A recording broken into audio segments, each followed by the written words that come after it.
Well, I've got myself in a bit of a pickle. I've been dropped off at a service station here in Krabi, hoping to get to the Ao Nang beach, which is around about a 15 to 20 minute drive away. But there's no taxis, there's no motorcycle taxis, there's no Grab cars, there's no buses today because it's a Sunday. So I'm not exactly sure how I'm going to get from here to Ao Nang beach.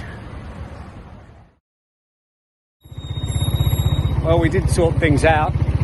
I found a motorcycle taxi driver. He doesn't have a spare helmet, so what do? I don't have any other way to get to Ao Nang except by this kind man who's charged me an inordinate 200 baht to get there.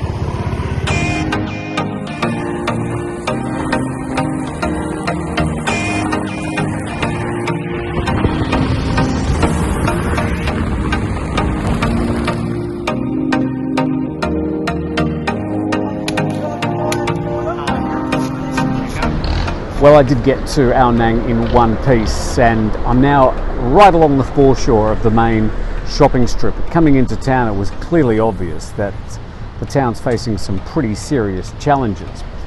But it would be wrong to say that it's deserted. It's certainly not deserted. There are people here. It's not completely dead, but really they're all 99% Thai people, and it's a Sunday, so a lot of these people are just out for the weekend. Probably day trippers, and they're not spending much in the way of money in the restaurants along this foreshore area. So places like Krabi generally and Ao Nang specifically have got a really tough road ahead. There are a few long-tail boats heading out to the islands, but nothing like the rows you'd see of long-tail boats lined up along the beach here at Ao Nang as in the past. I was lucky enough to catch up with at least one of the locals and spoke to Alex. How can you survive? You have got a wife, you've got 2 children. Yeah, how can I survive? So that's a very good question. So because we are also there opening the shop, but we are not earning so much money. Just a day, so we sell something if you're lucky and sell it like 200, sometimes they're 500, so like that. So how we are surviving? So because of I save money that on the last the good year that we earn some money, so yes. We save money, those money that we are using on this situation. So let's see, it's gonna be, I hope that it's gonna be good. Like before COVID, everything okay, everything perfect, a lot of people walking here, and now like this, no people, only Thai people coming here.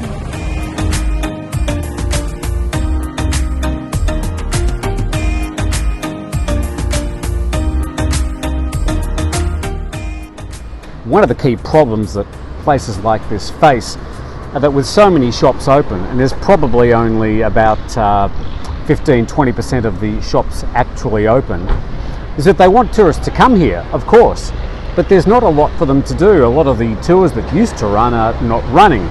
So it's a bit of what comes first, the chicken or the egg. So the government's going to have to get behind these sort of places to support them, encourage them to open up, so that they can say to the tourists, come down to Krabi, because there's lots to do here. Actually, as I speak, there's a whole lot of tour buses that have just magically arrived. So there are signs of life. It's a good news story, really. There are things happening here, and there's hope. A lot of the people here do have some hope that there are good times ahead.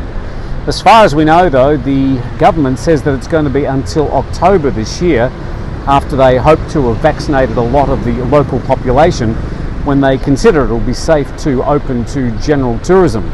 But there's a lot of water that has to go under the bridge, and a lot of dominoes that are going to have to line up in the same direction if all that's going to happen.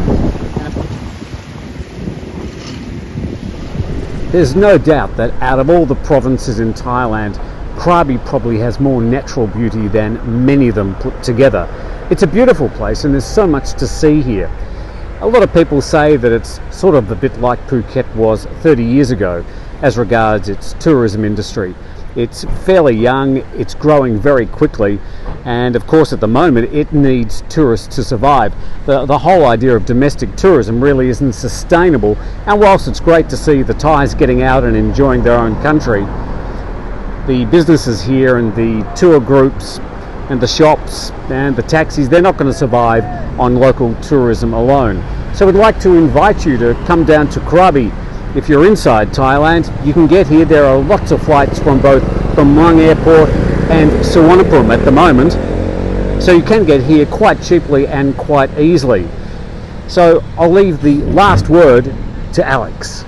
So who they're watching for like this video, so please welcome to Ao Nang and Krabi. So please welcome to our shop also the Lord Taylor, and also the ready-made that we are selling the bathing suit, and then also to the other shop also they are also looking for the like tourists. So please welcome to us. And then the Krabi, very beautiful places. Ao Nang Beach, very beautiful. Even in high season, we are full of tourists. So those what we needed. So please welcome who they watching this video. So we are very waiting for you to see you. There are currently 5 airlines flying into Krabi at the moment, most with multiple flights each day. That situation will change over time, but you have plenty of choices from both Bangkok airports. And with the extended Krabi airport coming online sometime in 2022, the whole airport experience will certainly continue to improve. Otherwise, Krabi is an easy 3-hour drive from Phuket, and there are bus services from Bangkok and other provinces almost every day, even at the moment.